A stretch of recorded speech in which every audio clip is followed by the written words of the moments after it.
Papa Dudut. Ako nga pala si Mengay, 30 years old. Ang aking isinulat sa kwento ay tungkol sa amin ng nanay ko. Kaming dalawa na lang ang magkasama sa buhay at matagal nang umexit sa mundong ito ang aking tatay. Yun din ang naging rason kung bakit naging sobrang close kami ni nanay, lalo na noong nagdalaga na ako. Maituturing ko siyang parang best friend ko. Nasasabi ko sa kanya lahat ng nangyayari sa akin at pinapakinggan niya ako. Ganon din ako sa kanya. Kapag may mga problema siya o dahilan ng kanyang kasiyahan, ako agad ang sinasabihan niya.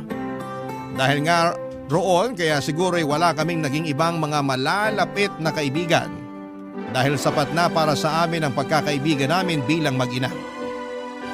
Hindi na namin kailangan ng ibang tao. Nasubok lang ang relasyon naming mag-ina nang magkaroon ng bagong boyfriend si Nanay, Papa Dudut. Nagkaroon na rin naman si nanay ng mga boyfriend mula noong namatay si tatay. Hindi ko naman siya pinagbawalan. Gusto ko rin siyempre na mahanap niya ang the one para sa kanya. Kasi nga hindi naman habang buhay ay magkasama kaming dalawa sa isang bahay. Makakapag-asawa rin ako at kailangan ko nang bumukod pag nagkataon. Napag-usapan naman namin yun noon. Gusto ko lang din talagang maging masaya si nanay. Matagal na rin namang wala si tatay at wala ng ibang dahilan para hindi siya maghanap ng bagong kabiyak niya. Kaya lang papadudod sa lahat ng nakarelasyon ni nanay, etong pinakabago ang hindi ko po nagustuhan. Hayaan niyong ipaliwanag ko sa inyo kung bakit.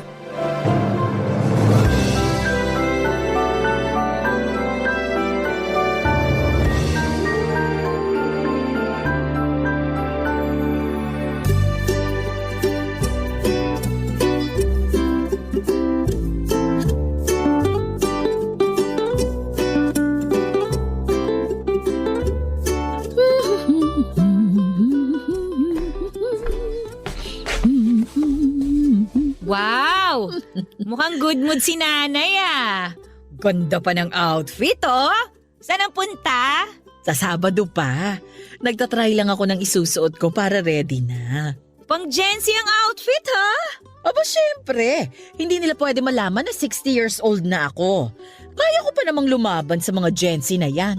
Tignan mo nga oh, ang waistline ko parang pang grade 8 lang sa nipis. Gandang-ganda sa sarili yarn. Aba, sino ba naman ang bubuhat ng bangko ko? Di ako na. Ikaw na talaga. May pupuntahan ka ba sa Sabado? Kasi buong araw akong wala. Dito lang ako sa bahay. Pecha di peligro eh. Manonood na lang ako ng TV tsaka kakain ng mga tira sa ref. Pwede naman kasi kitang bigyan ng pera kung nauubusan ka na. Nagiging sugar mommy ka na naman sa akin. Okay pa ako, Nay. Okay pa ako. Promise. Ayoko rin namang lumabas eh. Huwag niyo na akong pilitin kasi ayoko makakita ng tao sa day off ko. O sige, bahala ka. Ipagluluto na lang kita ng bilo-bilo sa Sabado para may pangmeryenda ka. Mamamalengke rin ako ng prutas. The best talagang nanay ko! Woo! Mag-update ka pag uwi ka na ha. Huwag magpapagabi. Depende sa kadate ko kung anong oras niya ako ihahatid. Aba, wala pang isang buwan nung naghiwalay kayo ni Tito Art ha. May bago ka agad. Iba talagang kamandag ng waistline mo, Nay! Pahaplos naman! Baka sakaling swerte hindi na ako, tsaka magka-love life na ako! Anong akala ng Tito Art mo? Iiyakan ko siya? Manigas siya. Hindi ganito kanipis ang waistline ko para umiyak lang sa maling lalaki. Ang taray talaga ng prinsipyo ng waistline mo sa buhay, Nay! Grabe! I love it! Sino ba yan, ha? Chika nyo naman. Shh! Wag muna today, okay? Ang arte talaga ng matanda, oo. Dali na, bago ko pumasok sa trabaho. Sino yan, ha? Basta gusto ko na siya. Mabango, maporma, tisoy, saka maputi ang tuhod at siko. Bakit naman ginawa niyong blind item, Nay? Paborito ko yung ngipin niya na kahit sungki, ang ganda pa rin pag umingiti. Ang sarap itsulalaps. Nay, wala akong pakialam sa ngipin niya at sa tsulalap moments ninyo. Sino siya? Patingin ako ng picture. Wala siyang picture sa cellphone ko eh. Anong Facebook niya? Dali, Nay, ako na mag-check. Friend mo ata siya sa Facebook. Ha? Sino? Pa-suspense naman, grabe. Si Luigi? Sinong Luigi? Yung kaklase mo nung elementary hanggang high school? Yung laging naghahatid sa'yo rito sa bahay tuwing wala kang payong pagtag-ulan? OMG! Nay! Bakit si Luigi pa? Bakit kaklase ko pa? Sorry, Nak. Hindi natuturuan ng puso kung sino ang pipiliin niya. Ihahatid naman daw niya ako pagkatapos ng date namin. May payong man o wala. Nakangiti pa si nanay habang binibitawan ang huling mga salita niya para makumbinsi akong pumayag na makipag-date sa kabatch ko sa school na si Luigi. Hindi na rin ako sumagot pa dahil alam kong magsasayang lamang ako ng laway. Kapag na-inlove kasi si nanay ay hindi na niya napapakinggan pa ang ibang sasabihin sa kanya. Kahit na anong paliwanag ko, ang nararamdaman niya lang ang tanging papakinggan niya. Iyon ang hindi ko nagustuhan kay nanay, lalo na't may edad na siya. Wala nang ibang mas mahalaga sa kanya kundi ang mga gusto niya at magpapasaya sa kanya.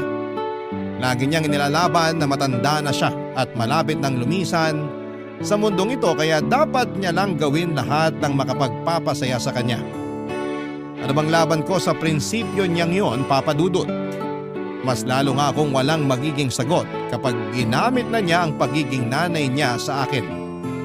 Nang umalis si nanay ay saka ako nagkaroon ng tsansa para balikan ang mga naalala ko tungkol kay Luigi.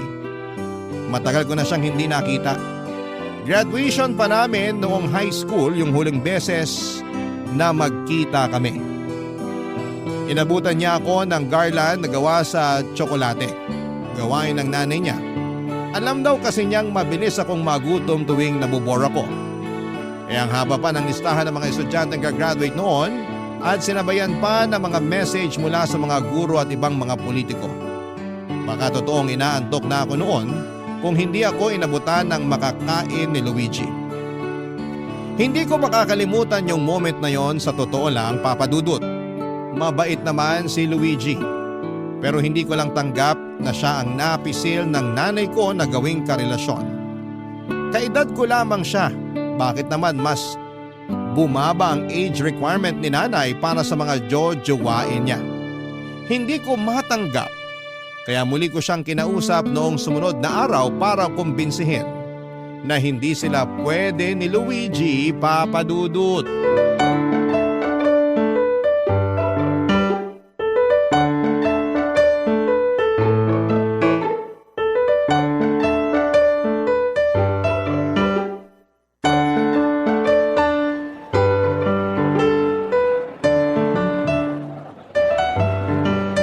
Bongga ha? Ngayon mo lang ulit ako dinate. Touch naman ako, anak. Nalipat na ba ang Mother's Day? Naging busy ka na kasi sa mga bagong kumari mo eh. Ako naman naging busy rin sa trabaho. Wala na tuloy tayong team building. Hoy, namiss ko naman itong paglabas-labas natin. Namiss ko ang bonding natin. Sulitin na natin tong araw na to para makapag-banding tayo, Nay. Anong gusto mong pag-usapan? Kumusta ka naman sa trabaho? Okay naman, ganun pa rin. Alam mo bang may pwede akong ireto sa inyo? Ang layo na agad ng usapan? Kakasimula ko pa lang na kumustahin ka sa trabaho? Napunta na agad sa irereto? Hindi maayos ang transition, ha? Dapat kasi magmadali bago ka pa maunahan. Bakit ba napunta sa reto ang usapan? Alam mo namang hindi ko na kailangan yan dahil meron na akong Luigi Yung na... kapatid ng boss ko. Naku, Nay, biyudo yun. Mayaman. Gentleman pa. Parang si tatay. Ay, hindi ako interesado sa mga ganyan. O sige, kung hindi ka interesado sa kapatid ng boss ko, pwede rin naman yung isang katrabaho ko. NGSB yun, Nay. Wag ka. NGSB? No girlfriend since birth. Naku, Nay, maasikaso yun. Grabe. Tisoy, magkakuko sila ni tatay. Di ba? Paborito niyo mga kuko ni tatay? Anak. Teka, mukhang ayaw niyo yata ng walang experience sa relasyon, ha? Marami pa ako ritong nakalista, Nay. Wait ka lang, ha? Wait lang. Makinig ka kaya muna sa akin. Alam ko na. Ito, hindi ko pa nakakausap pero friends kami sa Facebook nito. Laging nagpo-post na sawa na siyang maging single. Sino yan? Uy, interesado siya. Prof ko nung college, Nay. Binata pa to. Kaedad mo lang siya, tsaka balita ko, malaki ang nakuha niyang retirement pay. Hindi ako interesado sa retirement pay. Pass. Kilalanin mo muna kasi bago ka mag-pass dyan. Hindi ko na sila kailangang kilalanin. Kasi kahit iharap mo ko sa kanila, isa lang ang gusto ko. O sino yung gusto mo? Yung byudo? Yung NGSB? O yung malaki ang retirement pay? Wala ni isa sa kanila. Marami pa akong pwedeng hanapin, Nay. Mabilis lang naman sa social media eh. May mga dating app din. Pwede kitang isali sa mga yon. Send ka lang sa akin ng picture mo, Nay, ha? Ako nang bahalang mag-match sa babagay sa'yo. Hindi ka naman marunong makinig. Wala akong interes sa mga yan. Si Luigi lang ang gusto ko. Okay na ako sa kanya. Baka naman kasi nagsisettle ka lang sa kanya, Nay. Huwag ganun. Hindi mo deserve na magsettle lang. Ano bang nagsisettle lang? Naswertihan ko pa nga si Luigi. Hindi yun pagsisettle lang. Anak, alam ko mahirap tanggapin ang age difference namin ni Luigi. Siguro mahirap din para sa'yo na isipin na ginawa ko yung kabatch mo. Pero masaya na ako sa kanya eh. Promise. Hindi mo masasabing masaya ka na talaga sa kanya hanggat hindi ka pa sumusubok ng iba. Sumubok na ako ng iba noon. Alam mo yan. Hindi ba't wala namang tumagal? Walang pumantay sa tatay mo. Di wag ka na lang magjowa dahil wala namang papantay kay tatay sa puso mo, di ba? Wala naman talaga. Oo, ayun naman pala eh. So dapat single ka na forever, okay? Ayokong maging single forever. Kasi nahanap ko na yung lalaking kahit mismong tatay mo a-approve sa langit. Si Luigi yun.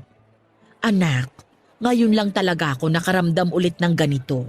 Maniwala ka. Ibigay mo na sa akin to.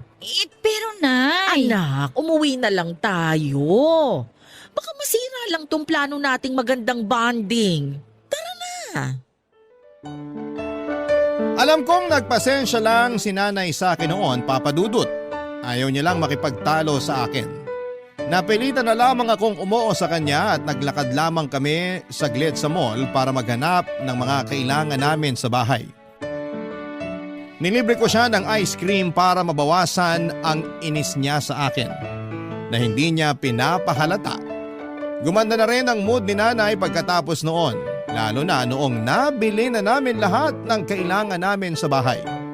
Habang nasa loob ng taxi ay hindi kami nag-iimikang dalawa.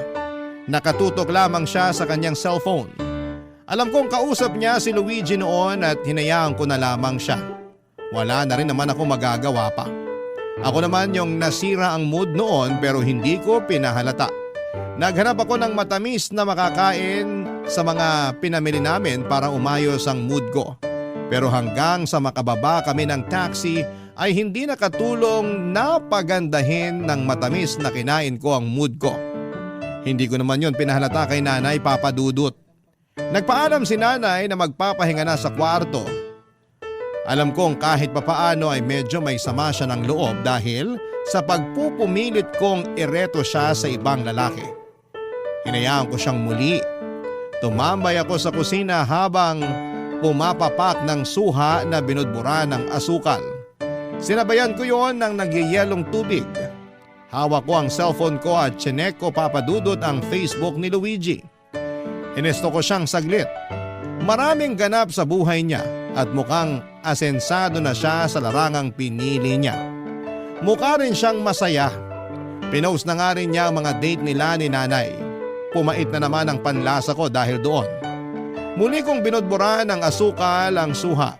Hindi yun nakatulong, sadyang mapait na ang panlasa ko dahil hindi ko matanggap kung bakit sa dinami-rami ng mabibingwit na isda ni nanay. Ang bangos na si Luigi pa ang nakuha niya. Pero ang nanay ko, sobrang kilig na kilig talaga sa kanya. Barangay Love Stories. Barangay Love Stories. 2 taon makalipas ang pagpanaw ni Tatay, Papa Dudut, ay nagkaroon po ako ng pagkakataon na makita ang mga bagong karelasyon ni nanay. Tulad ng sinabi ko sa inyo ay hindi ko siya pinigilan. Wala akong ibang gustong mangyari kundi ang mapasaya si nanay. May mga nakarelasyon siyang byudo. Napalapit na rin ako sa kanila na parang tatay ko na. Pero hindi rin nagtagal ang lahat. Naisip ko na baka hindi pa kasi naka-move on ng totoo si nanay, kaya hindi ganon kalalim ang mga naging relasyon niya sa mga unang taon na single siya. Namahinga ang puso niya sa pakikipagrelasyon at nag-focus sa kanyang sarili. Nagsumba at nakipagmadyong sa kanyang mga nakilalang kumare at ilan naming kapitbahay. Mas naging masaya si nanay dahilan para lumitaw ang kagandahan niya. At dahil doon ay muli na naman siyang niligawan. May mga nanligaw at naging karelasyon siya na mas bata lang sa kanya nang hindi lalagpas ng 5 taon. Ayos lang ako roon, Papa Dudut. Lalo't mature naman sila at mas mukhang bata tignan si nanay kapag nakadikit sa mga yon. Hindi rin nagtagal ang mga relasyon na yon, Papa Dudut. Sinabi ni nanay na siguro'y hanggang doon lang talaga siya. Sabi niya baka kay tatay lang niya nahanap ang forever niya. Kinumbinsi ko siya at sinabing hindi pa lang niya nahahanap ang katapat niya. Yung lalaking papantay o baka humigit pa sa pagmamahal ni tatay. Hindi ako pinaniwalaan ni nanay at tila sinukuan na niya ang ideya ng pag-ibig. Nalungkot ako, Papa Dudut. Kaya nga laking tuwa ko nang makita ko siyang na-excite muli sa pakikipag-date, pero agad ding nawala yon nang malaman kong kabatch at kaedad ko ang muling nagbukas ng puso niya. Mas lalong naging komplikado ang lahat nang makita ko siya sa kanyang kwarto at sinusukat pang muli ang wedding gown niya sa harapan ng salamin. Hindi ko sana siya pupunahin pero nakita ko kung paano siya ngumiti sa harapan ng salamin na akala mo'y ilang minuto na lang ay ikakasal na siya. At alam kong si Luigi ang nasa isipan niya ng mga oras na yon, Papa Dudut.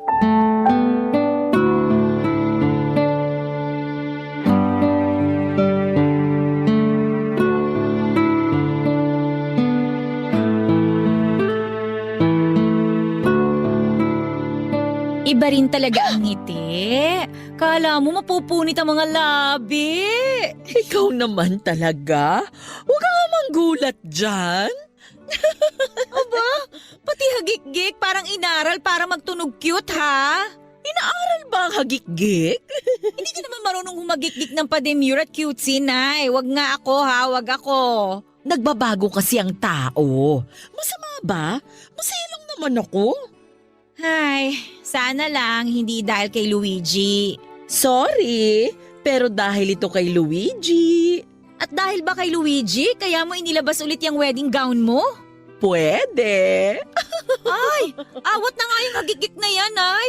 Para papunta na sa halinghingi. Nakakakilabot. Maging masaya ka na lang para sa akin. Bakit mo nilabas ulit yung wedding gown mo? Naalala ko lang bigla. Baby ka pa nung huli ko tong inilabas sa karton. Bakit mo nga inilabas ngayon? Baka kasi nangingitlog na yung mga ipis dito o pinamahaya na ng alikabok. Yung totoo. Alam mo ba? Pinag-ipunan to ng tatay mo na bilhin para sa akin. Nag-iisa lang to sa shop na kasya sa akin. Alam mo naman ang katawan ng nanay mo noon. Panlaban sa muse ng mga liga. Siguro para sa akin talaga to. Hindi mo sinasagot yung tanong ko, Nay. Ilang patatas at carrots din ang masipag na binenta ng tatay mo, makaipon lang.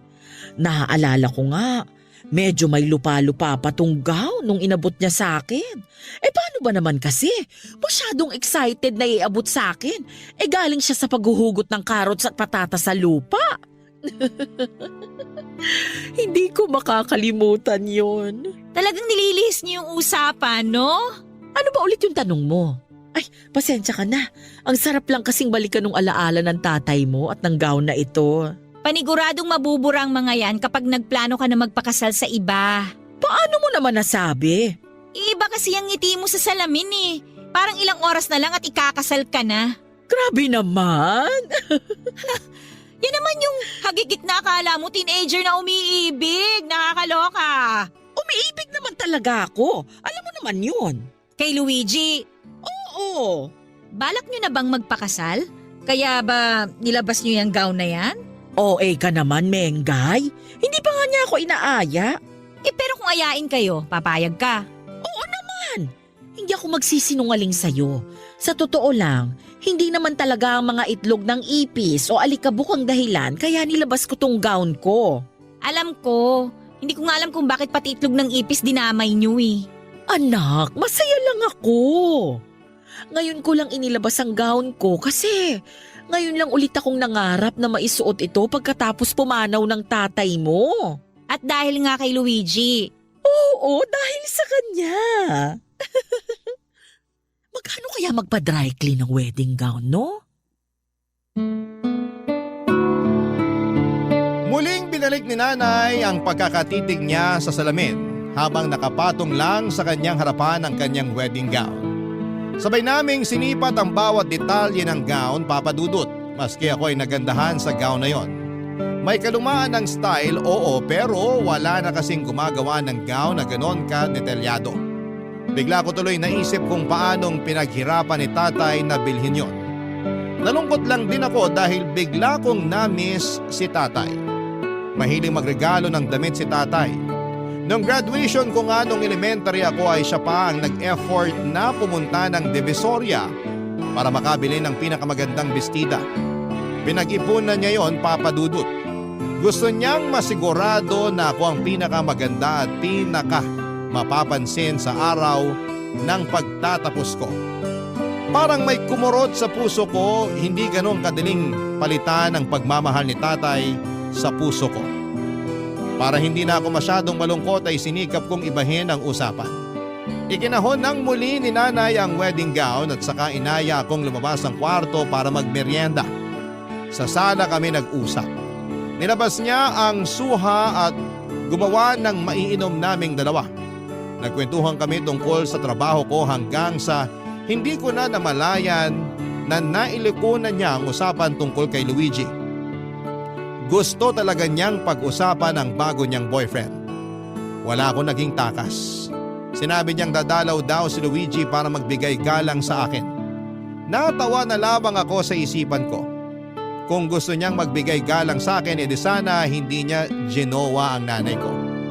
Makalipas nga ang ilang araw ay dumalaw nga si Luigi para formal na kausapin ako tungkol sa relasyon nila ni nanay. Pahirapang itago ang emosyon ko noon pero kailangan. Para kay nanay.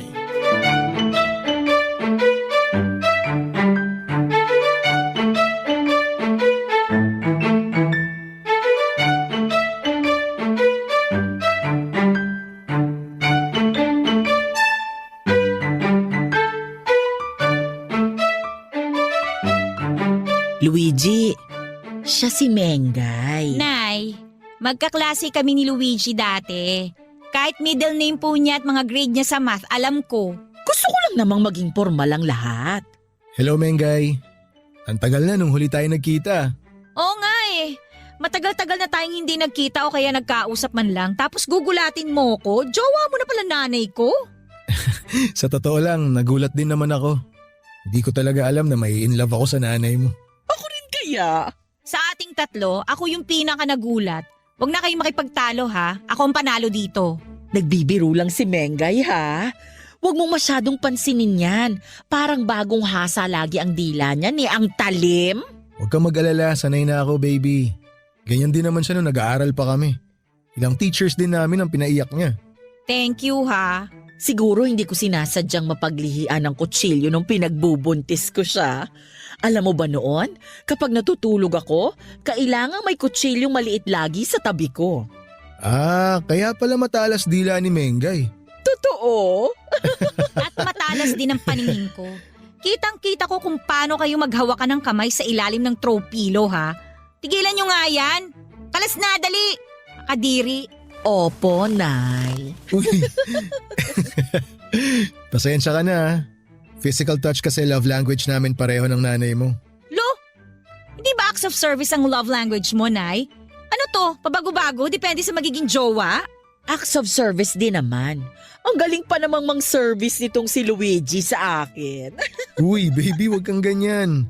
Baka kung ano isipin ni Mengay sa service. Ay, sa totoo naman ah. Uy, bakit baby? Oh, okay ka lang, Nay? Inaatake na naman ako ng vertigo ko. Teka sandali, ihihiga ko muna ito sa kwarto. Gusto mo ba samahan kita sa kwarto? Ako na lang ang sasama kay Nanay sa kwarto. Off limits ka pa ron. Hindi na Menggay. Ako na lang ang papasok sa kwarto. Mas lalo akong mahihilo kapag may taong nakapaligid sa akin. Alalayan na kita. Ay, hindi na. Maiwan ko na muna kayo rito. Babalikan ko kayo agad kapag humupa na yung hilo ko.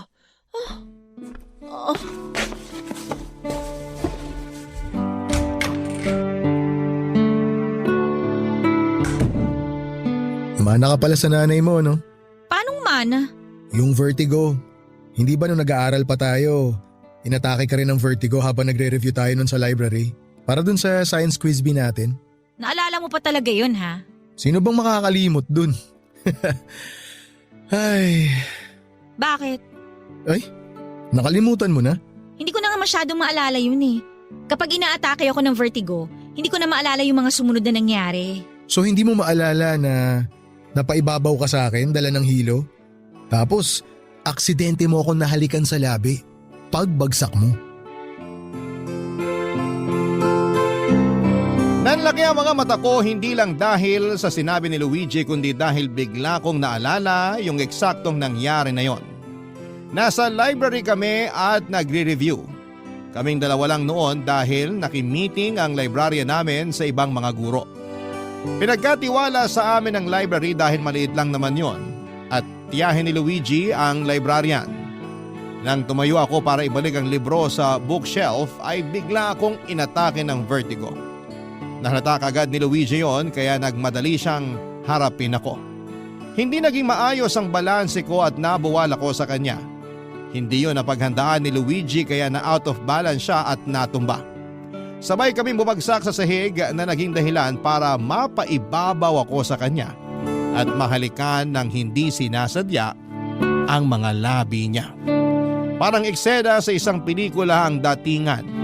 Hindi na lang yon sineryoso ni Luigi dahil mas inalala nito ang kalagayan ko. Binuhat niya ako papunta sa klinik para masiguradong maayos ako. Hindi niya ako iniwan hanggat hindi sinasabi ng nurse na maayos na ako. Nakahiga lang ako noon sa klinik at doon na lamang pinagpatuloy ni Luigi ang pagre-review habang pasaglit-saglit na kinukumusta ang pakiramdam ko. Sadyang maalalahanin si Luigi, iyon ang napansin ko sa kanya noon. Sa tuwing nakatutok ang kanyang mga mata sa librong binabasa niya, yun naman ang pagkakataon ko para matitigan siya. At sa unang pagkakataon ay napansin kong gwapo pala siya. Mas mahaba pa ang pilik mata niya kesa sa akin. Makinis ang mukha niya, Papa Dudut. Kahit nagaktak na ng pawis, gwapo siya talaga. At sa unang pagkakataon ay nakaramdam ako ng pagkabog ng puso ko. Hindi dahil sa vertigo ko, kundi dahil nagkagusto ko kay Luigi. Hindi niya yon nalaman. Hindi ko naman binalak na sabihin pa. Barangay Love Stories. Barangay Love Stories. Siguro parte ng pagkontra ko sa relasyon ni Nanay at Luigi yung hindi ko pagkakaroon ng tsansa kay Luigi nung nag-aaral pa lamang kaming dalawa. Kaibigan lang talaga ang naging turing niya sa akin at hindi ako natuwa doon. Lagi ko siyang nakakasama sa mga quiz bee at school projects. Lagi po kami magkasama sa isang section. Magkasama tuwing recess, pero bakit hindi niya ako napansin? Doon nga ata nagmula ang insecurity ko dahil hindi niya ako magawang tignan bilang isang babae na pwedeng ligawan o makrushan man lang. Nagpupulbos naman ako. Babango naman ako. Lagi naman akong nakangiti sa kanya at hindi ako nagpakita ng kagaspangan ng ugali. Pero bakit hindi niya ako makita? Lagi niya akong hinahatid sa bahay tuwing magkasabay kaming pauwi, lalo na tuwing wala akong dalang payong tuwing maulan. Tinutokso na nga kami madalas ng mga kaklase namin pero deadma siya. Iba pa rin ang nagawa. Pinili niya Naligaw siya sa mas matandang mga estudyante kesa sa kanya. Hindi ko nga rin alam kung paano niya napasagot ang mga itinuturing kong ate sa school at bakit yon ang nililigawan niya at hindi na lamang ako na mas bata lang sa kanya ng ilang buwan. Lagi nga rin akong tinutokso ng mga kaibigan ko kung bakit hindi pa ako gumawa ng paraan para ligawan ako ni Luigi. Kung alam lang nila na halos lahat ay ginawa ko na para mapalapit sa kanya pero wala pa rin. Hanggang sa isang araw ay sinukuan ko na lamang ang feelings ko para sa kanya. Mula noon ay natakot na akong mapalapit sa mga lalaking nagugustuhan ko dahil natatakot akong hindi magustuhan pabalik. Na-trauma nga siguro ako ng slight nang mangyari sa amin ang mga ganon, Papa Dudut. Hanggang sa kasalukuyan ay baon ko pa rin ang trauma at insecurity na yon, lalo kapag nakaharap ako sa salamin at pinagmamasdan ang bawat mali sa itsura ko.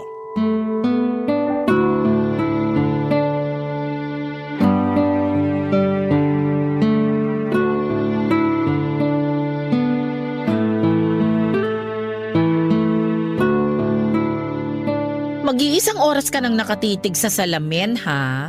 Pag yan nabasag, umorder ka ng bago. Ikaw ang magbabayad. Ang dami kasing mali. Mali saan? Sa mukha ko. Ouch, ha? Bakit ikaw ang masasaktan ako tong pangit? Masakit marinig ng isang ina ang sinabi mong yan, akala mo ba? Para mo na ring sinabi na may mali sa lahi ko, kaya nagkaganyan ang itsura mo. Hindi naman dahil sa inyo kaya ganitong itsura ko eh.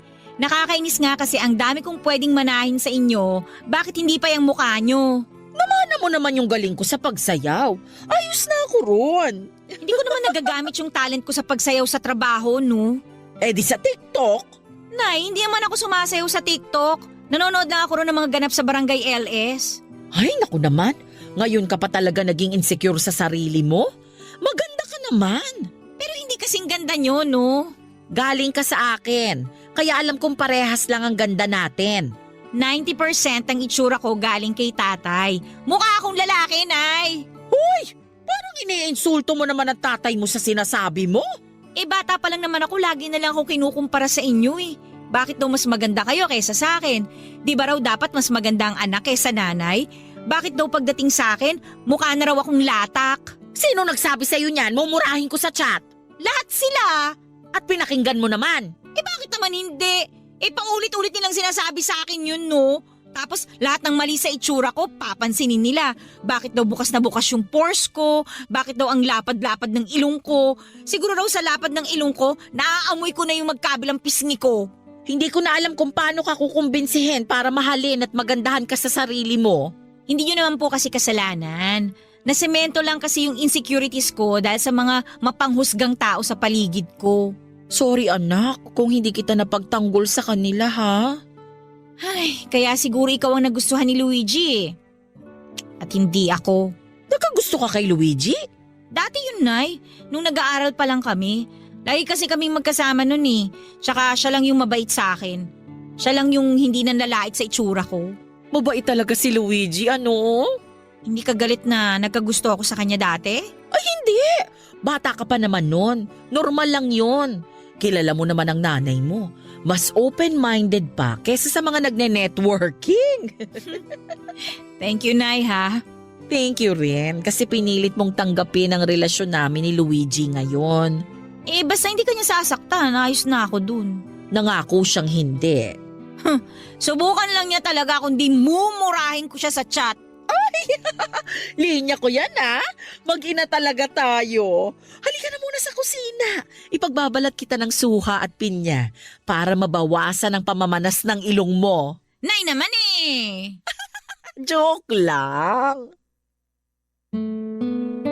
At sabay na nga kaming tumungo sa kusina para pumapak ng prutas. Yun talaga ang bonding namin mag-ina sa tuwing may sumasama ang loob sa amin. Nakagagaan siguro ng loob ang tamis ng prutas. Nakakawala ng pait ng loob. Lumuwag din ang pakiramdam ko nang sa wakas ay naamin ko na kay nanay na minsan ay nagkagusto ko kay Luigi. Siya lang ang tanging nakaalam noon. Kahit nga mga kaklase at kaibigan ko noon ay hindi nagawang sabihin ang tungkol doon. Kaya siguro nagtanim ako ng sama ng loob kay Luigi dahil hindi ko nagawang iproseso ng maayos ang feelings ko para sa kanya ng mga panahon na yon. Nang sa wakas ay nagawa ko na yung tanggapin at aminin ay nawala na ng kusa ang galit sa puso ko. Natanggap ko nang minsan ay na-reject ako ni Luigi pero ayos na yon. Hindi naman niya kasalanan. Hindi naman lahat ng taong gusto ko ay gusto rin ako. Pero ang pinaka-importante sa lahat ay natanggap ko lang sina Luigi at nanay talaga ang para sa isa't isa. Sa pagdaan nga ng mga araw ay napadanas na ang pagdalaw ni Luigi sa bahay.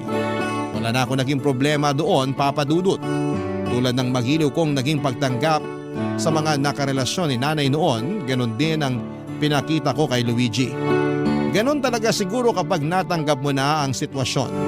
Pero kahit na ganoon ay hindi ko pa rin inamin sa kanya ang nararamdaman ko. Ang awkward naman kasi kung sasabihin ko. Saka pinakiusapan ko rin si nanay na huwag niyang babanggitin kay Luigi yon. Alam kong tinupad naman yon ni nanay. Isang araw ay dumalaw si Luigi sa bahay. May date sana sila ni nanay pero nagkaroon ng emergency meeting si nanay sa Zumba group niya. Kaya sinabi niyang asikasuhin ko muna si Luigi hanggang hindi pa siya nakakauwi.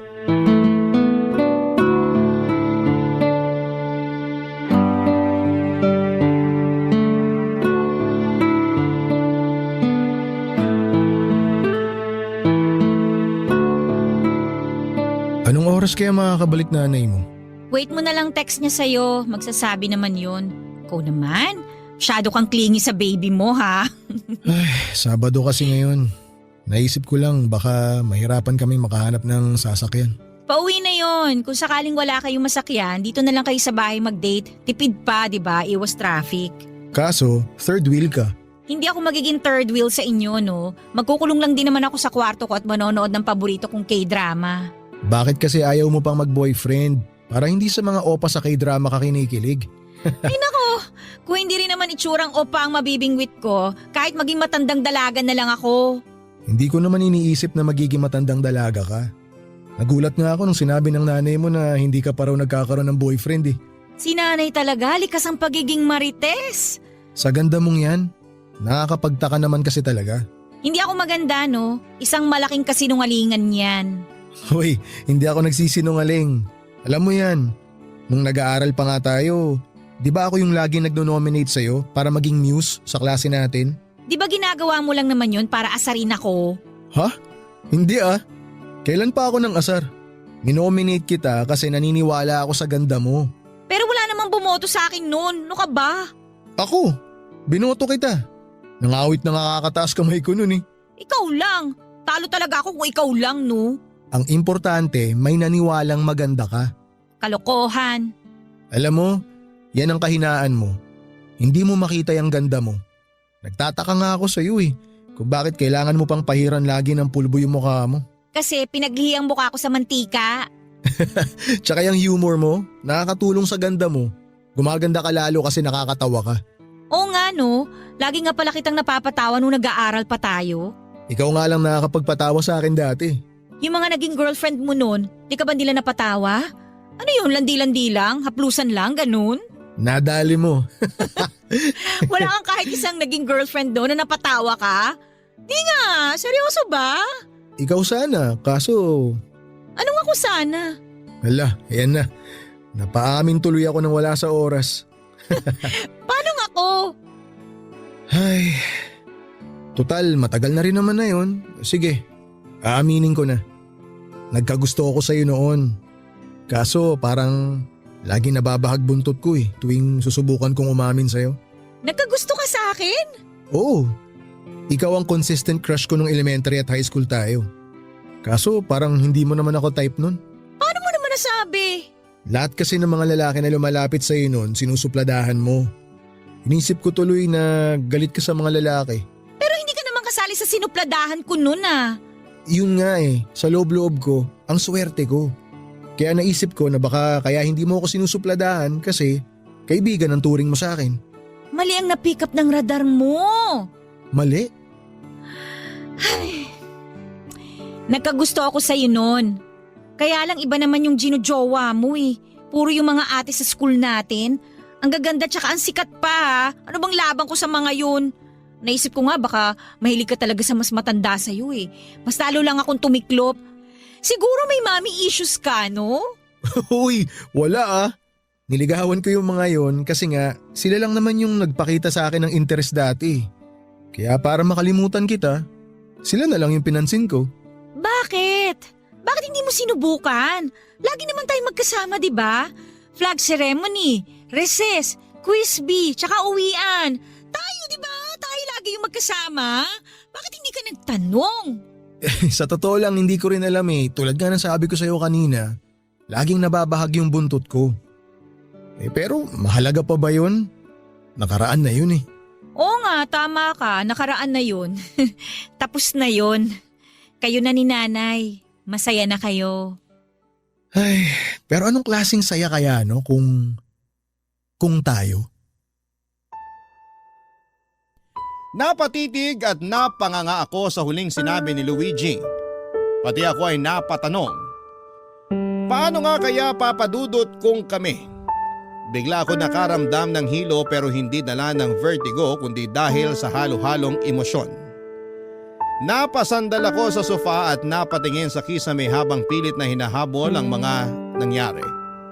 Alam kong nakatitig lang sa akin noon si Luigi at hindi ko magawang ibaling ang tingin ko sa kanya sa takot na muling lumakas ang nararamdaman ko para sa kanya.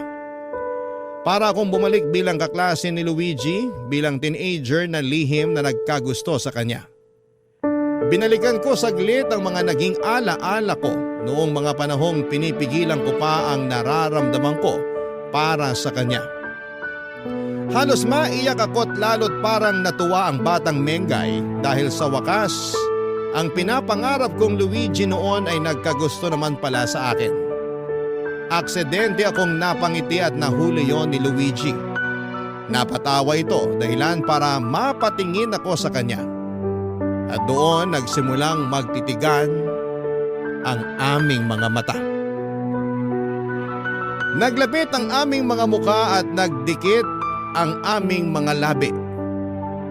Hindi na kami nakapagpigil, Papa Dudut. Parang sabay naming binalikan ang aming kabataan. At sinulit namin ang pagkakataon na yon. Naghalikan at nagyakapan hanggang sa pareho kaming hindi nakapagpigil na hubaran ng bawat isa. May nangyari sa amin. Nang matapos kami ay sakto namang dumating si nanay nang walang kamalay-malay sa nangyari. Hindi kami makatingin ng diretso kay nanay, Papa Dudut. Nagpanggap akong maipupuntahan lang para makaiwas sa kanila. Alam kong sinundan ako ng tingin ni Luigi palabas ng pintuan, Papa Dudut. Pagkatapos noon ay nakatanggap ako ng text mula kay Luigi. Mag-usap daw kami dahil parang nalito na siya sa nararamdaman niya. Para raw bumalik ang pagmamahal niya sa akin at napaiyak na lamang ako dahil parehas kami ng nararamdaman at hindi ko alam kung paano yon ipoproseso. Sa tingin po ninyo, ano ba ang dapat kong gawin? Sana'y magawa ninyo akong tulungan, isa akong masugid na tagapakinig ng Barangay LS, lalo na ng Barangay Love Stories. At hangad kong makarating sa inyo ang kwentong ito at umaasa ako na sana'y matulungan po ninyo ako sa sitwasyon na pinasok ko. Maging ng inyong mga tagapakinig. Salamat po sa lahat. Ako po ang inyong kabarangay forever, Mengay. Dear Papa Dudut, hindi ako relihiyosong tao pero paborito kong Bible verse ang sinasaad ng Kawikaan chapter 19 verse 14. Tungkol po ito sa pag-aasawa. Ayon dito, bahay at mga kayamanan ay minamana sa magulang. Ngunit ang mabait na asawa ay galing sa Diyos. Minsan ko yung narinig nang naimbitahan akong umaten sa isang church service taong 2019. Doon ko nakilala si Ryla na kapwa ko first timer sa simbahang yon. Pero hindi na naulit ang pagkikita namin dahil sa pandemic. Noong December 2021 ay para bang kusa kaming pinagtagpo ng kapalaran. Nagkita kami sa isang bookstore sa mall sa Mandaluyong. Nakamask pa ang mga tao noon dahil pandemic pa, pero unti-unti nang nasasanay. Doon nagsimula ang constant communication namin hanggang sa niligawan ko siya. Matapos nga ang 2 buwan ay sinagot niya ako, Papa Dudut. Tawagin niyo na lamang ako sa pangalang Tuti. 31 years old at isang web developer. Pero bago ko napunta sa posisyon kong ito, ilang taon din akong namasukan bilang katukatulong ng tiyo ko sa tindahan niya ng mga karne sa palengke ng Araneta, Cubao. Wala rin kasing anak ang tiyuhin ko kaya malaking pabor talaga na tinutulungan ko siya sa kanyang business. Pero sinabi ko sa kanya na gusto ko namang sumubok ng ibang trabaho. Bagay na sinang-ayunan niya. Mahusay kasi ako sa computer at gusto ko sanang gamitin yon sa larangan na may kinalaman dito. Nagsimula ang job hunting ko taong August 2022 at kasama ko na noon si Ryla dahil magka-live-in na kami. Kaya lang ay hindi naging madali ang paghahanap ko ng trabaho dahil nagka-problema ako, Papa Dudut.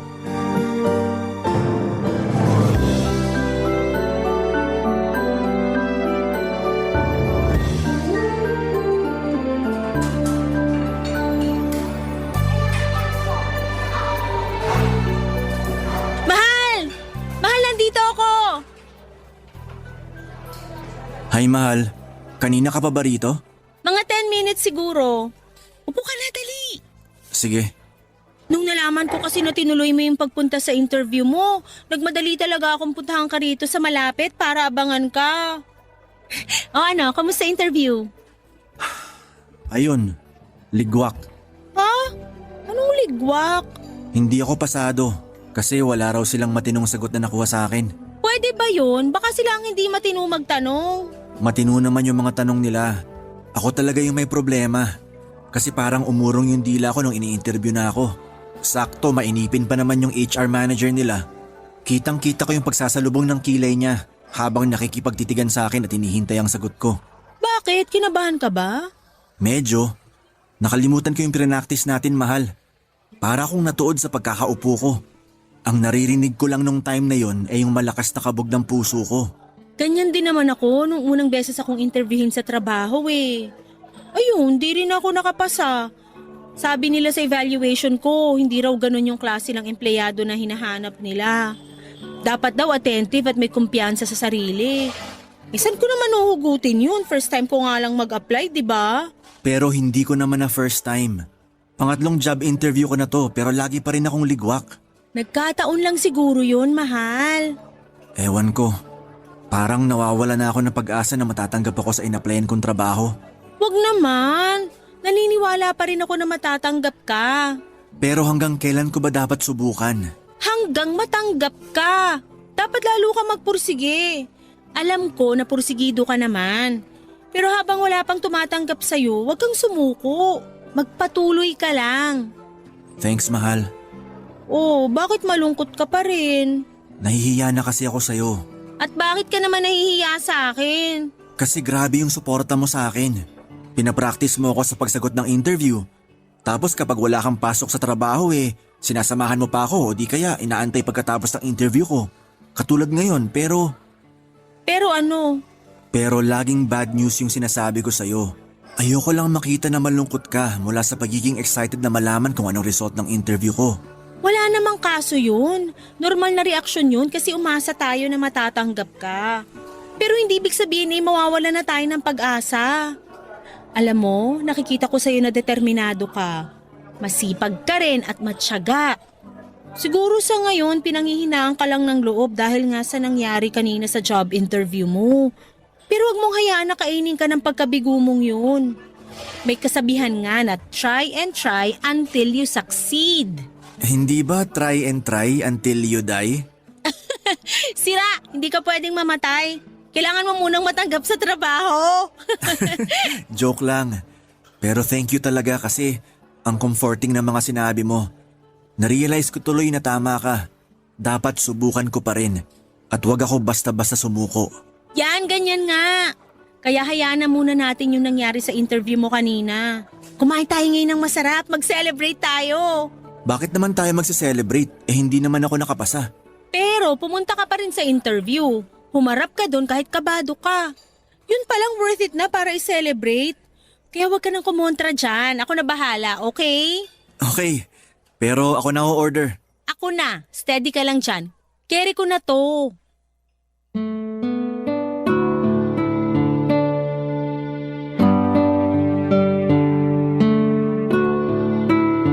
Papadudot naging kami ni Ryla noong February 2022. Siya ang first girlfriend ko at yon ang unang pinakamasayang Pasko ng buhay ko kasama siya. Ulila na kasi ako sa mga magulang at wala ring kapatid. Ang tiyuhin ko na lamang ang nagpaaral at kumupkop sa akin. Hindi ko masyadong feel ang Kapaskuhan dahil nga lagi kaming abala ng tiyo ko sa business niya. Kaya nang dumating si Ryla ay naranasan ko mag-celebrate ng Pasko. Hindi rin siya rin ang humimog sa akin na ituloy na ang pag-a-apply ng ibang trabaho. Kaya lang, nakaka-frustrate dahil madalas ligwak ako sa mga interview. Lagi kasi akong kinakabahan at nauutal. Pero malaki ang pasasalamat ko kay Ryla dahil hindi niya ako sinukuan kahit na sinukuan ko na ang sarili ko. Nagpatulong or napakatulong ang mga sinasabi niya para ma-relax ako at talaga namang pumapanatag sa akin ang mga yon. Bukod doon ay gustong-gusto ko rin ang pagiging optimistic niya.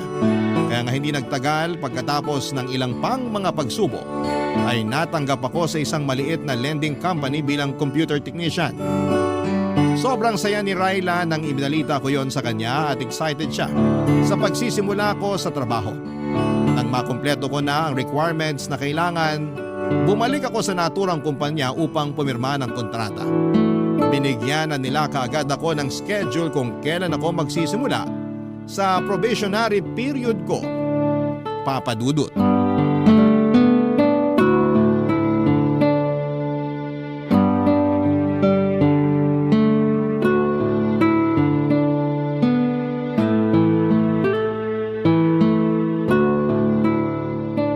Ito, pinagluto kita ng lunch. Baka mamaya walang kantin dun o kaya malayo mga bilihan ng pagkain. Thank you, mahal. Nag-abala ka pa talaga. Aba, mag-aabala talaga ako kasi unang araw mo sa trabaho ngayon. Excited ka na ba? Oo, pero kabado rin ako. Bakit ka naman kinakabahan?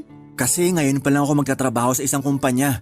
Kayang-kaya mo yan. Magaling ka naman makisama eh. May mga suki ka na nga sa tindahan ng tsuhin mo. Di ba nakwento mo na hinahanap-hanap ka nila pag bumibili sila ng karne? Oo, pero iba pa rin yung environment dun sa papasukan ko. Sigurado iba-iba rin ugali ng mga katrabaho ko. Alam mo, hindi mo naman responsibilidad na makuha loob ng lahat ng katrabaho mo eh. Kasi pumasok ka doon para magtrabaho, hindi para i-please yung ibang tao. Sa bagay, may punto ka. Ganyan din kasi ko nung unang araw ko sa trabaho noon. Parang lahat gusto kong kaibiganin. Bida-bida ba?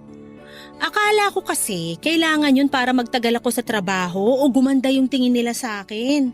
May iba naman akong nakaklose. May iba na ayaw sa akin kahit wala naman akong ginagawang masama. Tapos, narealize ko na lang na oo nga pala. Hindi ako nag-apply doon para makipagkaibigan.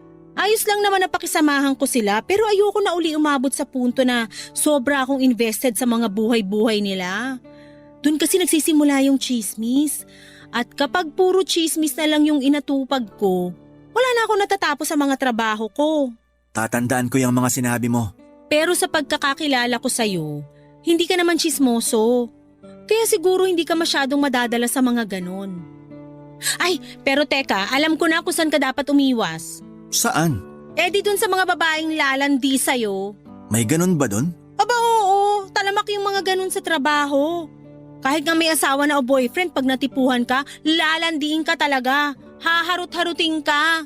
Hindi naman ako magpapaharot sa kanila, mahal. Dapat lang. Kung di, alam mo na kalalagyan mo, tuti. Oh, bakit naman yun ang tawag mo sa akin? Seryoso kasi ko kaya tinawag kita sa pangalan mo. At seryoso rin ako na hindi ako magpapaharot sa mga babaeng yun. Unang-una may girlfriend ako at ikaw yun. Ikalawa, bakit ko naman sisirain yung tiwala mo sa akin? Ay, pasensya ka na, mahal. Alam ko namang loyal ka, pero hindi ko lang mapigilang mapraning. Hindi ka naman praning. Kung nag-aalala ka kasi sabi mo nga talamak yung kabitan sa corporate job, normal na reaksyon lang yun. Kaya dapat kong gawin bigyan ka ng assurance na hindi masisira ang relasyon natin dahil dun. Salamat, mahal. Napanatag na ako. Ikaw talaga? Pero walang anuman. Basta, maniwala ka sa akin. Good boy yata tong mahal mo. Ay talaga. Dapat lang kasi magaling kaming mga babae makaamoy ng nagsisinungaling na boyfriend. Kapag napatunayan kong may iba ka at taga dun sa pinagtatrabahuhan mo, babalatan ko kayong dalawa ng buhay. Parang nawala na yung kaba ko sa first day of work ko ah. Sana napunta? Sa'yo, mas kinabahan na ako sa mga sinabi mo. Hoy, eto naman. Biro lang. Pero feeling ko masyado ako nagpadala sa emosyon ko. Di bale, kiss na lang kita para makabawi. Gusto ko yan. Dalawa ah. Para good luck kiss na rin. Grabe siya! Humirit pa talaga, pero sige na nga. Dalawa na kung dalawa. Papadudot kung ilalarawan ko ang pakiramdam ko ng araw na yon sa trabaho ay masasabi ko na para akong bumalik sa unang araw ng pasukan nung nag-aaral pa lamang ako. Mahiyain kasi talaga ako, tahimik at hindi pala kaibigan. Wala akong ginawa kundi ang ngumiti at tumango habang pinapakilala sa lahat ng empleyado kada department ng kapalitan ko sa naturang posisyon. Masasabi ko na nabawasan na lamang ang hiya ko at pagkailang ko kinahapunan dahil naging busy na ako sa pagbutingting ng kung ano-ano. Dahil nga sa may abilidad naman ako at tiwala ako sa kakayahan ko, ay dumami ang mga ginagawa ko sa trabaho. Kumbaga'y naging all around ako at wala naman akong reklamo dahil nagsisimula pa lamang ako. Nakakapagod oo, pero masaya naman ako dahil hindi na karne ng baboy at manok ang binubutingting ko. Hindi naman po sa ingrato ako, sobrang nagpapasalamat ako sa tiyuhin ko dahil kinupkop at pinag-aral niya ako. Masaya rin po ako kasi binigyan niya ako ng trabaho sa shop niya ng ilang taon. Pero alam ko, Papa Dudut, na meron pa akong potensyal at ibubuga pagdating sa ibang bagay. Barangay Love Stories. Barangay Love Stories. Papa Dudut, mabilis na lumipas ang isang linggo.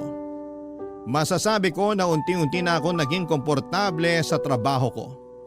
Mabait at madaling pakisamahan ng mga kasama ko at masaya rin si Ryla dahil nakikita niyang nag-i-enjoy ako. Isang araw ay nagulat ako nang inassign ako bilang driver ni Crisel, assistant ng boss namin. Nagawol kasi ang company driver namin at dahil may lisensya naman ako at kakayahan na magmaneho ay pinakiusapan ako ng management na humalili muna na maging driver. Pansamantala lang naman hanggat wala pang nakukuhang driver, kaya tinanggap ko na rin. Ang gagawin ko ay ihahatid at susunduin ang boss namin at si Crisel tuwing may mga meeting sila sa labas. Malaking bagay yon dahil napaka-traffic sa Metro Manila at sobrang hassle rin kung magkukommute sila. Pero may mga pagkakataon na si Crisel lang ang madalas kong hinahatid at sinusundo papunta sa mga meeting niya sa labas bilang proxy ng boss namin. Busy kasing tao yon at malaki naman ang tiwala niya kay Crisel bilang assistant. Kaya nga madalas na kami lang dalawa ang magkasama. Bagay na hindi ko naman binigyan ng mali siya noong una, Papa Dudut.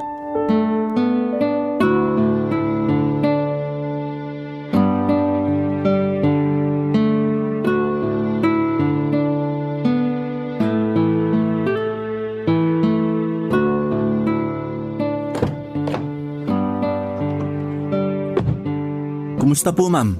Okay naman, maayos yung kausap ko. Mukhang matutuloy yung partnership na gustong mangyari ni boss. Di kung ganon, congratulations in advance na po. Salamat. Pero maaga pa para mag-celebrate. Ganon na rin po yun. Balita ko, marami-rami na rin daw kayo na i-close na deal. Kaya sigurado ako na makukuha niyo tong isang to. So narinig mo pala yung tungkol sa mga ganon Ay, nako, sorry po.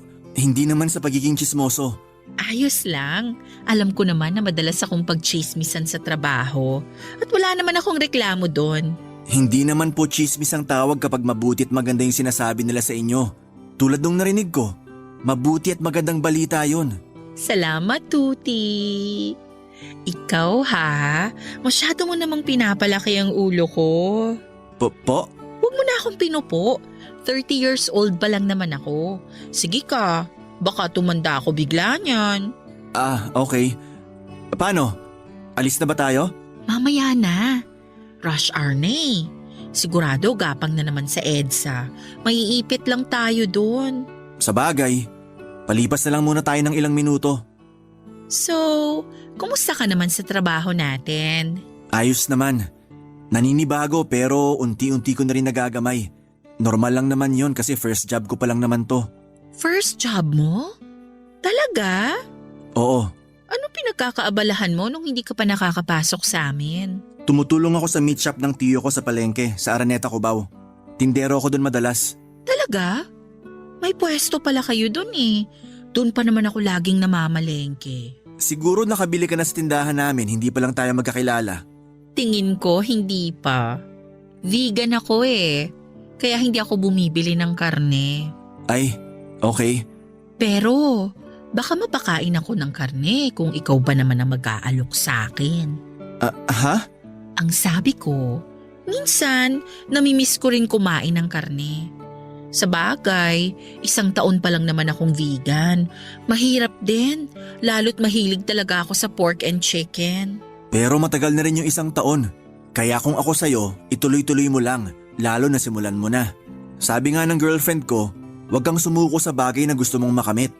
Oh, may girlfriend ka na pala? Oo, meron na. Matagal na kayo? Mag-1 taon pa lang sa December. Bago pa lang pala. Pwede pa. Pwede pang ano? Sabi ko, pwede na siguro tayong umalis. Suungin na natin yung traffic. Meron pa kasi akong pupuntahan pagka-out ko sa trabaho. Nako, sana kanina nyo pa sinabi. Para naman nakaalis na tayo. Ayos lang, wala namang kaso. Hindi naman ganun kahalaga yung pupuntahan ko. Sigurado kayo? Oo. Baka nga hindi na ako tumuloy kasi nagbago na pala ang isip ko. Baka magmukmuk na lang ako sa bahay habang inuubos ko yung natira kong bote ng wine.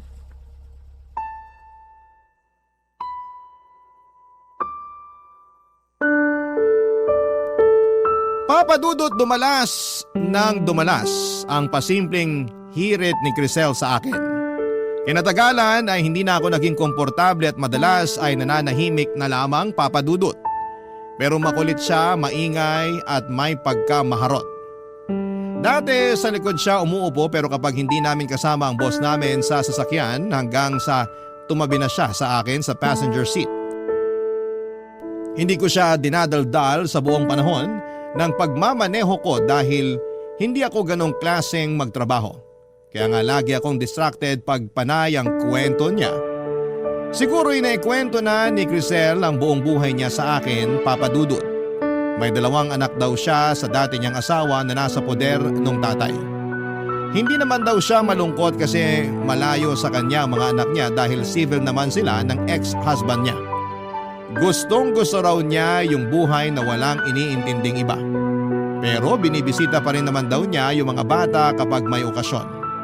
Bukod doon, ongoing daw ang annulment nila. Hindi ko naman tinanong pero kinuwento na lamang niya bigla. Hinayaan ko na lamang siya dahil nga mas mataas pa rin ang posisyon niya kesa sa akin. Pero isang araw ay nagulat ako dahil nakatanggap ako ng mensahe mula sa kanya dahilan para maggalit sa akin ang girlfriend ko na si Ryla, papadudot.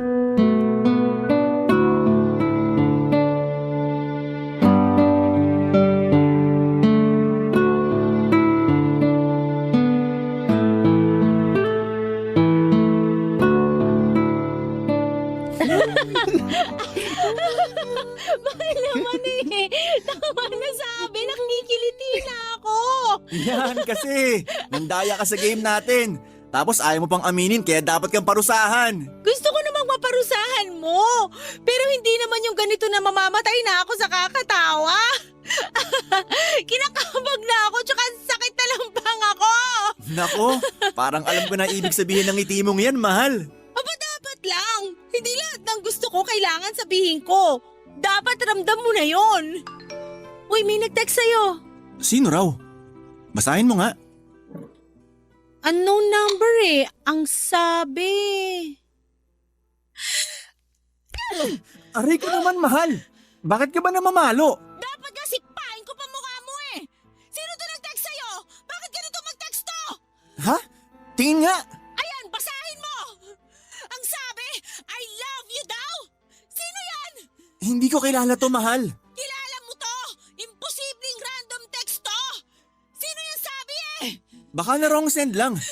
Teka, tatawagan ko nga para pagsabihan.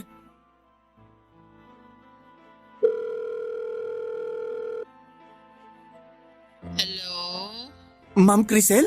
Sinong Crisel yan, ha? Boss ko. Boss mo! Oo, yun nakwento ko sa'yo. Akin na nga yung cellphone mo! Hello? Raila Ito ba naman! yung Crisel? Ako nga. Eh ikaw, sino ka? Makinig ka ha! Ila-loudspeaker ko to! Sino ba to? Ako lang naman si Raila, girlfriend ni Tuti! Yung sinabihan mo ng I love you! Oops! Sorry. Na-wrong send lang ako, ate. Medyo lasing na kasi ako kaya naduling na ako sa mga contacts ko. Siguraduhin mo lang! Dahil kung hindi... Wala naman akong intensyon na landiin yung boyfriend mo Akin na nga yung cellphone ko. Pasensya na po kayo, Ma'am Crisel. Hindi na po mauulit. Humingi ka rin ng pasensya sa kanya, mahal.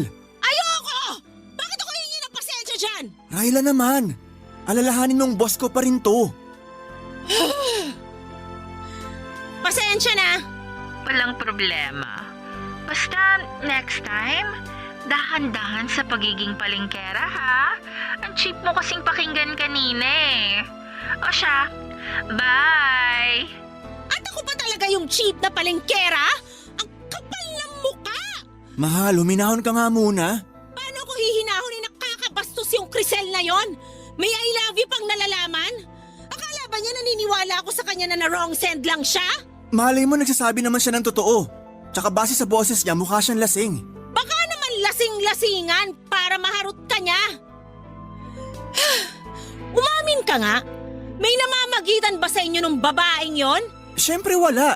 Paano kung may iba ka na pala tapos kunwari ka lang na masaya ka pa sa akin? Wala akong iba. At hindi kunwari na masaya ako sa'yo dahil masaya talaga ako sa'yo. Pero hindi pa rin ako naniniwala sa Crisel na yon. Malakas yung kutob ko na nagpapalusot lang yan. Sinadya niya na mag-send ng I love you sa'yo. Kung sinadyaman niya yon, mahalaga hindi ako nag-respond. Tsaka ako rin naman nagulat sa text niya Naku, Tuti, umayos ka! Alam mo na kahahantungan natin! Hindi mangyayari yan dahil mahal kita. Papadudot doon ko na nga kinuwento kay Raila ang tungkol kay Crisel. Kilala naman niya ang boss ko sa pangalan pero hindi niya akalain na korsonada pala ako nito. Pero nilinaw ko sa girlfriend ko na wala akong gusto kay Crisel. At dahil may tiwala naman sa akin si Raila ay nagkabati rin kami ng araw na yon. Abot langit ang kaba ko at patong-patong na inis naman ang naramdaman ko kay Crisel dahil sa pagte-text niya sa akin ng I love you. Kinabukasan sa trabaho ay nagsorry siya sa akin at nakainom lang daw talaga siya ng mga panahong yon.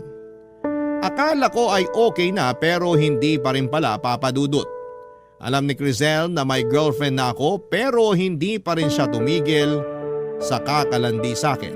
Kahit na kinausap ko na siya at sinabihang hindi ako komportable. Minsan kahit na rest day ko ay nagtitext siya sa akin para lang magpahatid sundo sa mga personal niyang lakad, papadudot. Nag-o-offer na lamang siya ng extra pay pero tinatanggihan ko siya ng maayos. Dahil alam ko na nagsiselos na ang girlfriend ko. Bagay na iniiwasan ko. Papadudot. Barangay Love Stories. Barangay Love Stories. Papadudot dahil sa pagtanggi ko kay Crisel na ihatid sundo siya tuwing rest day ko, ay hindi naging maganda ang imahe ko na nakarating sa boss namin. Nang mga panahong yon ay kakaisang buwan ko pa lamang sa trabaho. Hindi pa ako nare-regular at natatakot ako na baka makaapekto ang mga pinaparating niyang negatibong komento tungkol sa akin sa boss namin kapag lumabas ang evaluation ko. Bukod doon ay laging pinagmamalaki ni Crisel na marami siyang kilalang abogado Kaya wala raw akong laban sa kanya sakaling magreklamo ako.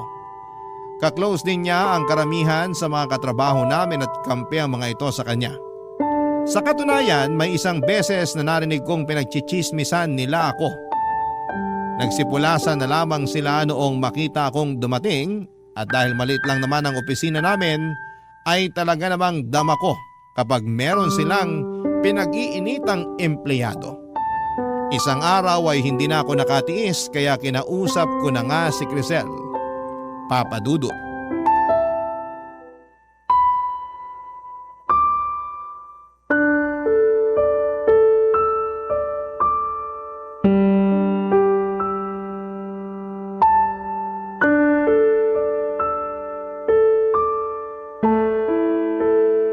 Ma'am, pwede ko po ba kayong makausap? Marami akong ginagawa eh. Tungkol saan ba yan? Hindi na kasi ako komportable na laging bukang bibig ng mga tao rito sa kumpanya. Kung pagchismisan nila ako, akala mo nakagawa ako ng masama. Nako, maling tao ang kinakausap mo, Tuti. Dapat ilapit mo yung concern mo sa HR, hindi sa akin. Ayoko naman pong may mamemohan. Kaya nga kayo na lang kinausap ko. Ano bang kinalaman ko rito at ako ang dapat mong kausapin tungkol dyan? Teka nga, huwag mong sabihin ako ang tingin mong pasimuno ng mga chismisan nila tungkol sa'yo. Bakit hindi po ba? Aba, sumusobra ka na. Baka nakakalimutan mong mas mataas pa rin ang posisyon ko sa'yo. Hindi ko po nakakalimutan yun. Pero ginagamit nyo na lang sa akin yung posisyon nyo para mapasunod nyo ako. At nung hindi nyo ako nakuha, siniraan nyo ako sa mga katrabaho natin dito. At kahit nasa boss natin, kung ano-ano pa rin yung sinasabi nyo. O ngayon, alam mo na kung anong kaya kong gawin. Mali ka talaga ng binangga. Matagal na akong nagtatrabaho rito. Kabisado ko na ang galawan ng bawat empleyado, lalong-lalo na ni boss. Higit kanino man, ako ang pinagkakatiwalaan niya dito. Mabigat ang timbang sa kanya ng mga ginagawa at mga sinasabi ko rito. Kaya ingat ka, Tuti. Pwede kong bulungan si boss pag nairita ako sa'yo. Pero wala naman akong ginawang masama sa inyo para siraan nyo. Wala nga, pero matigas ka eh. Hindi ka madala sa mga pasaring ko sa'yo. Hindi ka makuha sa simpleng paglandi. Masyado kang loyal dun sa girlfriend mong palingkera. Huwag mong pagsasalitaan ng ganyan ng girlfriend ko. Labas siya rito. Oh, ang sweet naman, pero nakakasuka kayo. Sa bibig nyo na mismo galing. Nilalandi nyo ako kahit alam nyo na may girlfriend ako. Sino sa atin na nakakasuka? Hoy, magdahan-dahan ka sa sinasabi mo. Nagsasabi lang naman ako ng totoo. In case nakalimot kayo kung hanggang saan lang kayo. Alam mo, so far, ikaw pa lang yung bukod tanging lalaki na hindi ko nakuha.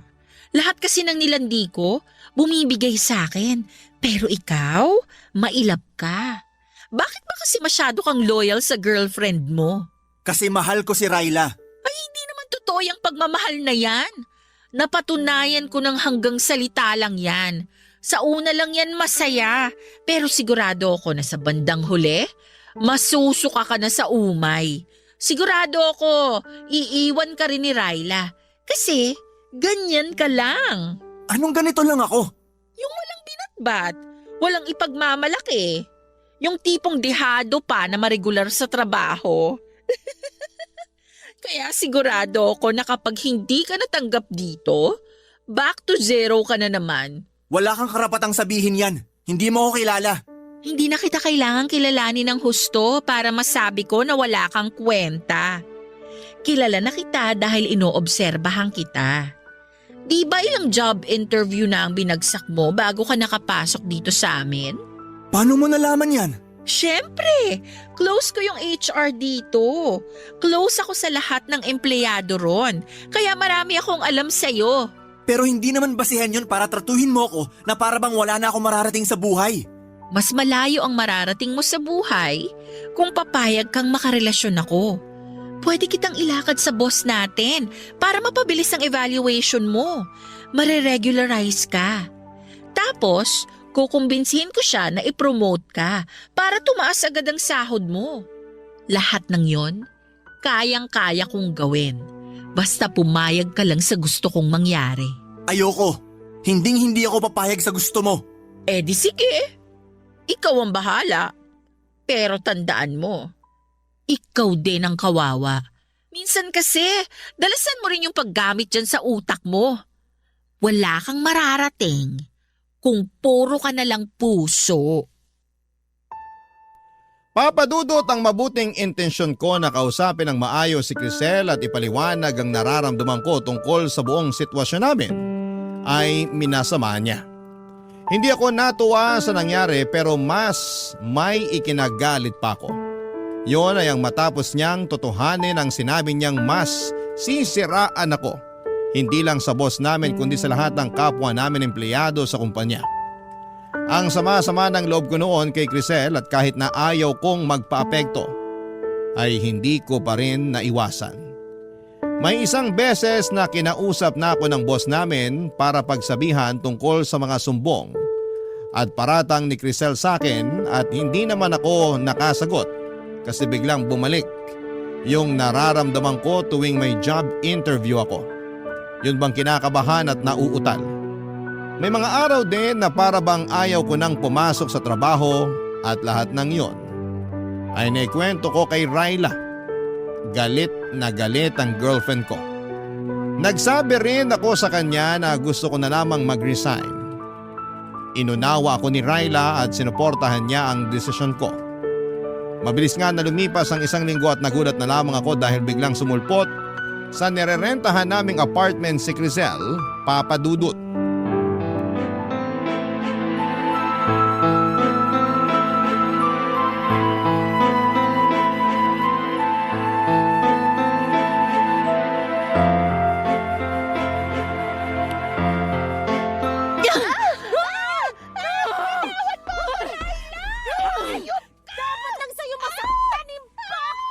Tama na yan, Ryla. Tigilan mo na yan.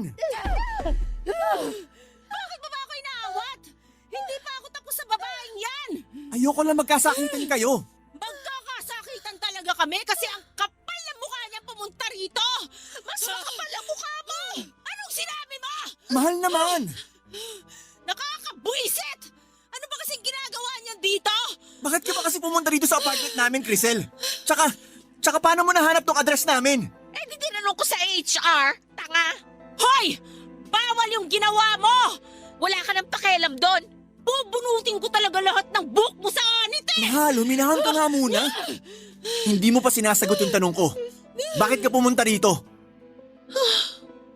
Gusto ko lang talagang humingi ng sorry sa'yo. Kasi kung hindi dahil sa akin, hindi ka magre-resign sa trabaho. Hindi ko naman sinasadya na siraan ka sa boss natin at sa iba pang empleyado. Sorry na, Tuti.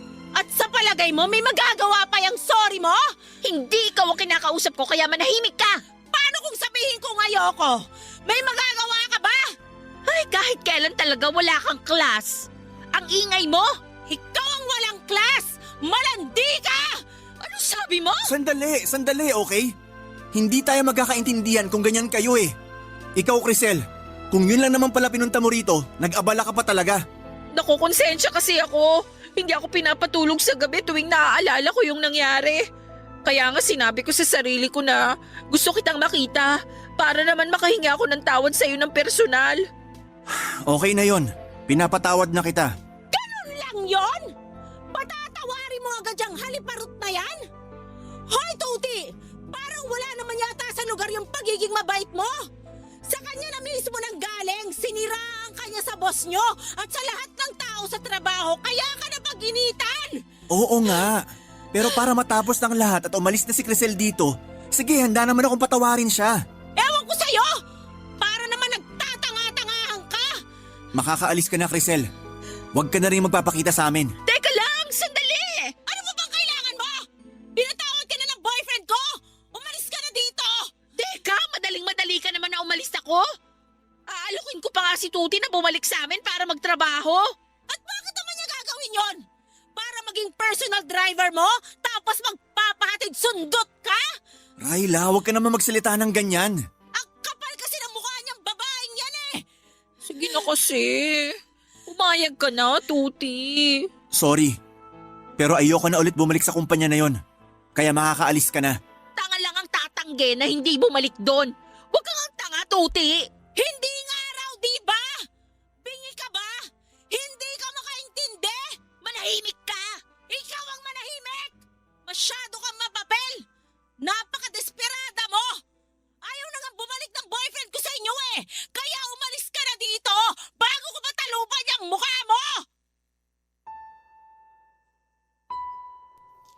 Papadudot na awat ko naman si Ryla nang sabunutan niya ulit si Crisel. Muli ay kinumbinsin naman niya ako ni Crisel na bumalik sa kumpanya na pinagtatrabahuhan niya pero tumanggi muli ako. Pagkatapos noon ay padabog siyang umalis sa apartment namin pero laking gulat namin ni Ryla nang pumunta naman siya kinabukasan. Pero may dala na siyang cake at mga lobo para peace offering daw. Nag-away na naman sila ni Ryla kaya nag-decide na akong ipablatter sa barangay si Crisel para hindi na siya makalapit sa amin. At ganun nga ang nangyari pero pagkalipas ng ilang araw ay may nakarating sa aking balita na panay daw parinig nito sa social media tungkol sa akin. Pero hindi naman ako apektado dahil wala akong ginawang masama. Hinayaan ko na lamang siya kahit na gustong gusto siyang idemanda ni Ryla. Kinatagalan ay tumigil din siya tapos ang huling balita ko ay na-admit na raw si Crisel sa isang mental institution.